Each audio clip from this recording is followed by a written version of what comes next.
ñëpp a ngi xaar samay son comme rakk James dama dégg daaj. Oh nice Samba Peuzzi de retour lu yàqu yawa loolu mooy titre vidéo bi mu nekk benn vidéo boo xamante ni am na fun am na bind am na aussi bon benn genre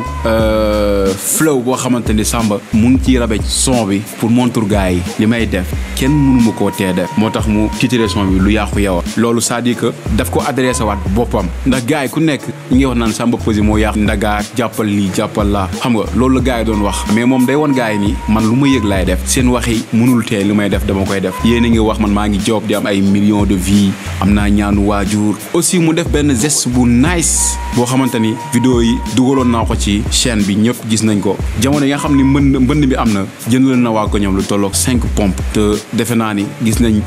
gars yu bëri fasaluñ ko te loolu tax na lu ñu war a gën a mën a respecter artiste ndax defe naa ni artiste warul yem ci mbele rek te yaakaar naa ni am na ñeneen ñoo xamante ni tey seen site amoon na ay tata wala amoon nay lenn peut-être dañ koo fasul wala dara mais moom def na loo xamante ni ay nit ñoo ko filmé ñu jot ci vidéo bi mu jënd ay pompe pour génn ndox bi nekk ko ñoom muy jàmm gën jak saaw waaw loolu mu nekk affaire boo xam dañ koy saluer en tout cas loolu moo nekk dernière vidéo bi nga xamante ni génn na ko muy Samba Peuzzi lu yàqu yawa juste pour wax ne gars yi ni comme que ñi ngi koy wax lu yàqu yawa moom du ko mos a bàyyi day ñëw di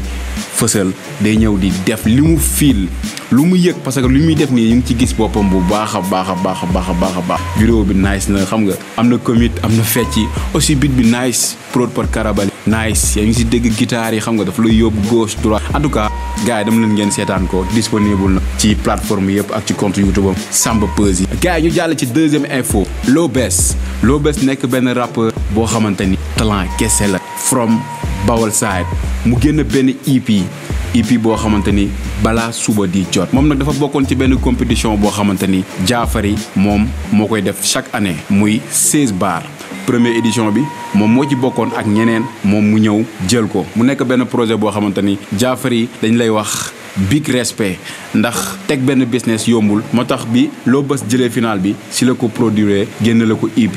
mu tudd balaa suba di jot EP bi nag mu ngi composé 7 titres premier titre bi nag moo nekk titre EP bi balaa suba di jot featuring Dizzy Kha bi nekk Reptile deuxième track bi di Ndumbelaan troisième bi Maxaama Góor quatrième track Namuñ Dara cinquième Mariama featuring Amdi ak Double C sixième track Zalone featuring Bab septième bi nag mu nekk Cypher 16 bars mooy ñi nga xamante ni ñoo bokkoon ci compétition bi donc gars yi dem leen ngeen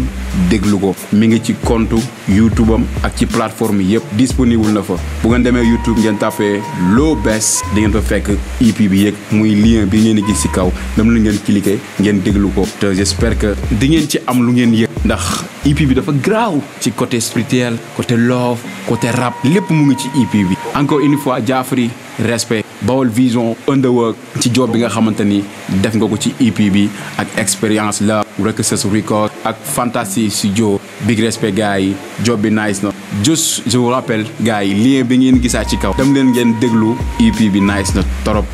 ayca yéen ñi nga xamante ni yéen a ngi doog a dugg ci canal bi nag laal leen abonné te bu ngeen abonné ba pare ngeen ba seen cloche notification ba vidéo bu ñu mën dugal rek ngeen mun ko am jaajëf